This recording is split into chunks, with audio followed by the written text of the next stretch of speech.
एक राज दरबार में एक बहुत अनूठे आदमी का आना हुआ। उस आदमी का अनूठापन इस बात में था कि उसने उस सम्राट को कहा,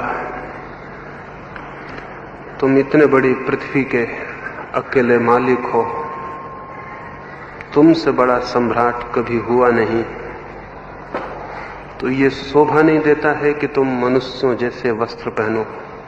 मैं तुम्हारे लिए देवताओं के वस्त्र लाकर दे सकता हूं।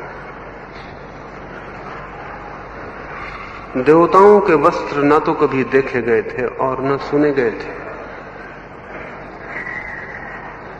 राजा के अहंकार को प्रेरणा मिली और उसने कहा, कितना भी खर्च करना पड़े,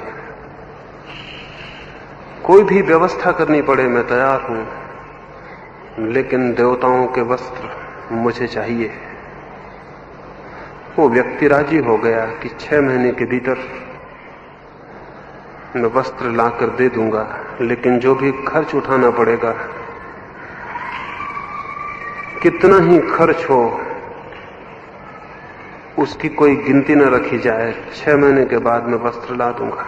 राजा राजी हो गया। उसके दरबारियों ने समझा कि यह निरा धोखा है, देवताओं के वस्त्र कहां से लाए जा सकते हैं। ये सिर्फ राजा को लूटने का उपाय था, इसलिए दरबारी कुछ कर भी ना सके। हजारों रुपए प्रतिदिन वो आदमी ले जाने लगा।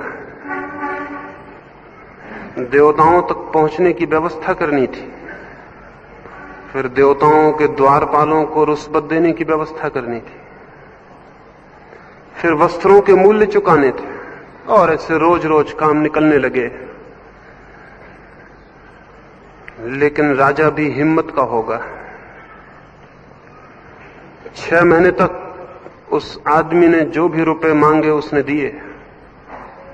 6 महीने के आखिरी दिन उसके घर पर सिपाहियों का पहरा लगा दिया। बहुत संभावना थी कि वो आदमी भाग जाए, लेकिन नहीं, राजा गलती में था, उसके दरबारी गलती में थे। वो आदमी भागा नहीं। नियत दिन पर, नियत समय, वो एक बहुमूल्य पेटी को लेकर राज दरबार में उपस्थित हो गया। सारे गांव के लोग इकट्ठे हो गए थे। दरबार में बड़ी चहल पहल थी, हर आदमी उत्सुक था। वस्त्र ले आए गए थे, देवताओं के वस्त्र पृथ्वी पर पहली दफा आए थे। उसने जाके बीच दरबार में अपनी पेटी रख दी, पेटी का ताला खोला और राजा से कहा, आप आगे आ जाइए और अपने वस्त्र उतार दीजिए, मैं देवताओं के वस्त्र देता हूं, इन्हें पहन लीजिए। लेकिन एक बात मैं बता दूं, देवताओं ने कहा है ये वस्त्र केवल उन्हीं लोगों को दिखाई पड़ेंगे जो अपने ही बाप से पैदा हुए। ये वस्त्र सभी को दिखाई पड़ने वाले नहीं, ये कोई सामान्य वस्त्र नहीं। तो जो अपने ही पिता से पैदा हुए हैं उनको ये दिखाई पड़ेंगे। उसने वस्त्र निकालने शुरू किए। उसने एक कोट निकाला उस पेटी में से। उसके हाथ तो खाली दिखाई पड़ते थे, सारे दरबार के हर व्यक्ति को खाली दिखाई पड़ रहे, राजा को भी खाली दिखाई पड़ रहे थे। लेकिन उसने कहा, ये लीजिए कोट, अपना कोट अलग कर दें और इसे पहन लें। राजा को अपना कोट अलग कर देना पड़ा। हाथ खाली दिखाई पड़ रहे थे, उसमें कोई कोट नहीं दिखाई पड़ता था। लेकिन राजा ने सोचा, जब सारे लोग कुछ भी नहीं कह रहे, बल्कि दरबारी जोर से तालियां बजाने लगे और कहने लगे, इतने अद्भुत वस्त्र कभी नहीं देखे गए। प्रत्येक को मालूम पड़ रहा था वस्त्र नहीं है, लेकिन कौन ये कहलवाए कि वो अपने पिता से पैदा नहीं हुआ। ये भय, ये फियर भीतर काम करने लगा। और जब सब लोगों को दिखाई पड़ रहे हो तो मैं क्यों उलझन में पड़ूं, या आप क्यों उलझन में पड़े, या कोई भी क्यों उलझन में पड़े।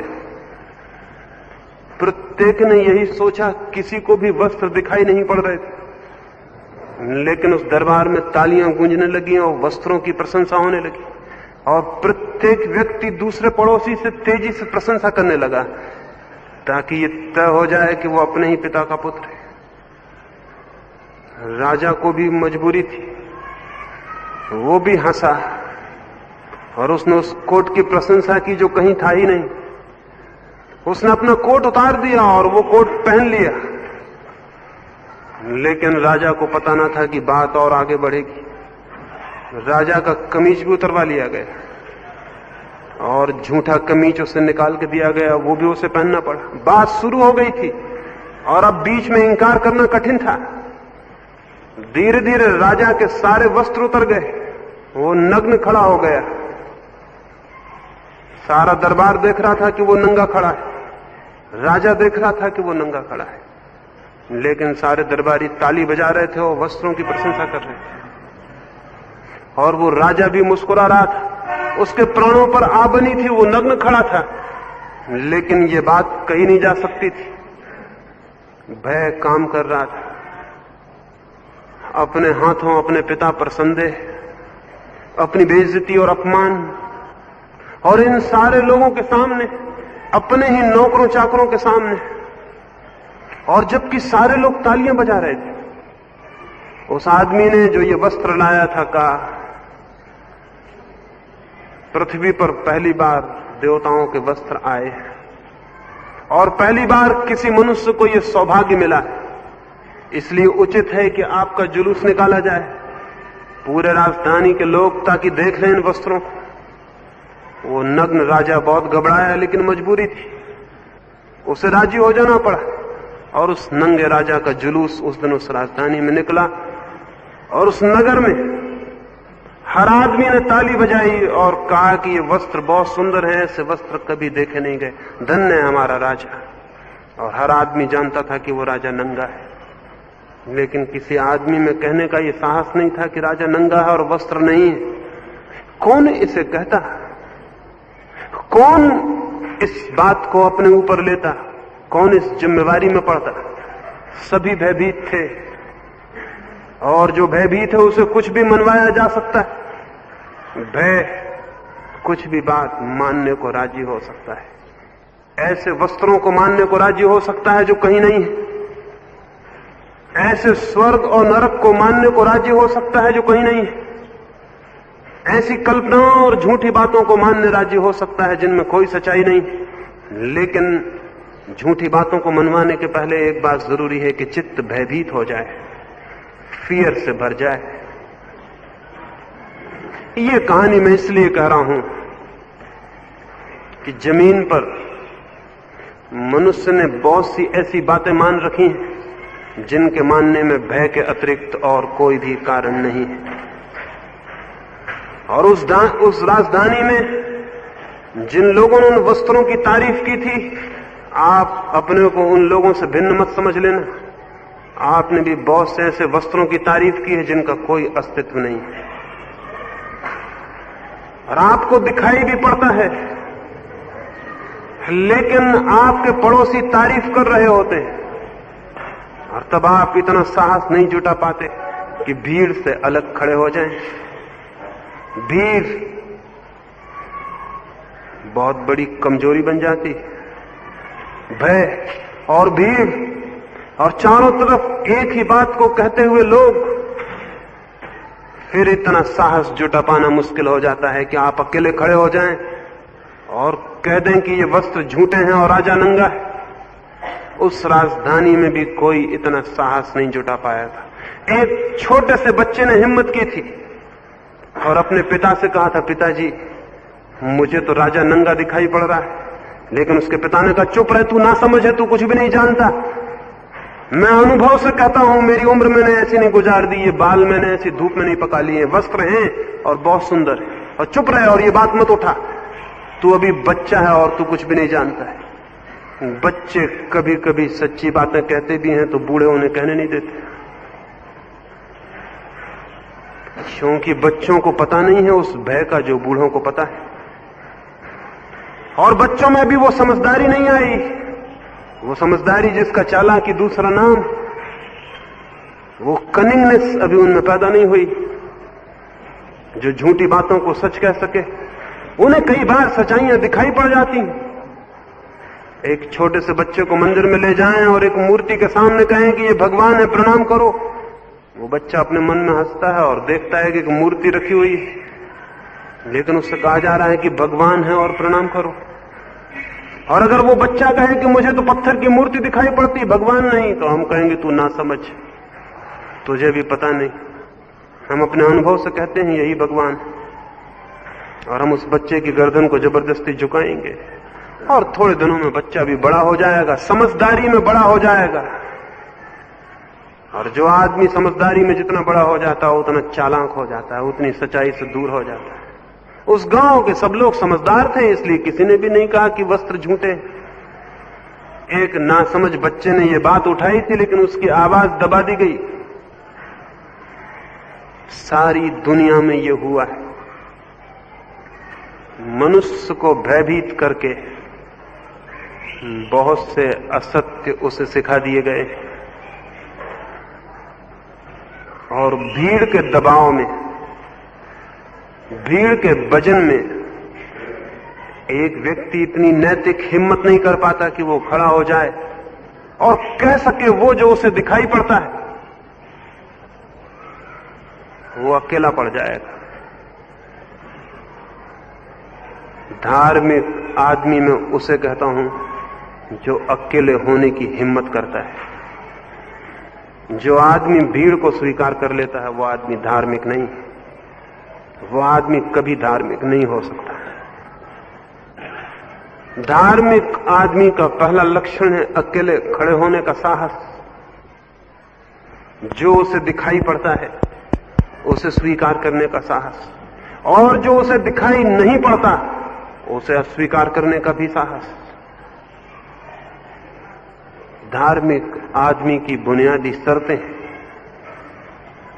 लेकिन हम तो जिन धार्मिक लोगों को जानते हैं वे तो कोई भी अकेले खड़े हुए दिखाई नहीं पड़ते, वे तो सब भीड़ के साथ जुड़े हुए।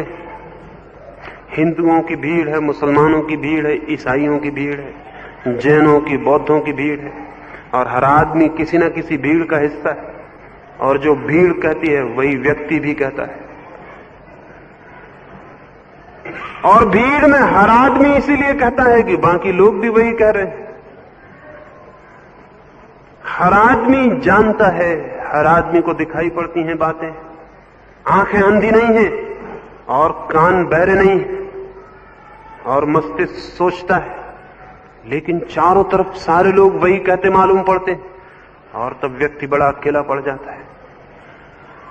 इसलिए मैं कहूंगा पहली बात, और उसी पर आज की संध्या आपसे मुझे बात करनी, और वो ये है भय, फियर धार्मिक आदमी का लक्षण नहीं है।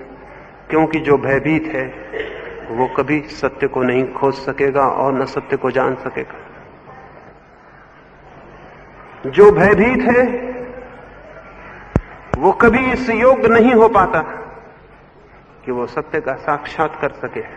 उसका भय असत्य को ही मान लेने को मजबूर कर देता है। लेकिन हमें तो सिखाया जाता रहा है ईश्वर से भयभीत होने को, कहा जाता है गॉड फीयरिंग होने को, कहा जाता है ईश्वर भीरू होने को। ये शब्द अत्यंत झूठे हैं। गॉड फीयरिंग, ईश्वर भीरू से ज्यादा झूठा और अपमानजनक कोई शब्द नहीं हो सकता। क्योंकि जो व्यक्ति भयभीत है वो व्यक्ति तो कभी ईश्वर के निकट पहुंच ही नहीं सकता। ईश्वर और व्यक्ति के बीच भय का कोई संबंध नहीं हो सकता। प्रेम का संबंध तो हो सकता है लेकिन भय का नहीं। और स्मरण रखें, प्रेम और भय सर्वाधिक विरोधी बातें हैं। जहां प्रेम है वहां कोई भय नहीं, और जहां भय है वहां कोई प्रेम नहीं। जहां भय है वहां घृणा तो हो सकती है लेकिन प्रेम नहीं हो सकता। और जहां प्रेम है वहां भय कैसा, वहां फियर कैसा। जिसे हम प्रेम करते हैं उसके प्रति हमारे चित्त के सारे भय विलीन हो जाते हैं, उससे हमें कोई भय नहीं रह जाता। और जिससे हम भय करते हैं उसके प्रति हमारे मन में घृणा पैदा होती है, उससे हमारे बहुत गहरे मन में शत्रुता होती है। और जिससे हम भय करते हैं उसके निकट तो हम कभी पहुंच ही नहीं सकते। लेकिन हजारों साल से आदमी को सिखाया जाता रहा है वो भयभीत हो, वो स्वर्ग से डरे कि कहीं स्वर्ग न खो जाए, वो नरक से डरे कि कहीं नरक में न पड़ जाए, वो ईश्वर से डरे, वो डरे इसलिए ताकि वो अच्छा हो सके। और डर से कभी कोई अच्छा हो सकता है? डर तो बुराई की जड़ है। और आदमी को हम सिखाते रहे डरो ताकि तुम भले हो सको, और भले आदमी का पहला सूत्र होता है कि वो डरता नहीं। ये शिक्षा बड़ी उल्टी है, क्योंकि जो डरता है वो सच्चा ही नहीं हो सकता, और जो सच्चा नहीं हो सकता वो भला कैसे हो सकता है। लेकिन ये कंट्राडिक्शन, ये विरोध हमें दिखाई नहीं पड़ता रहा, और इसलिए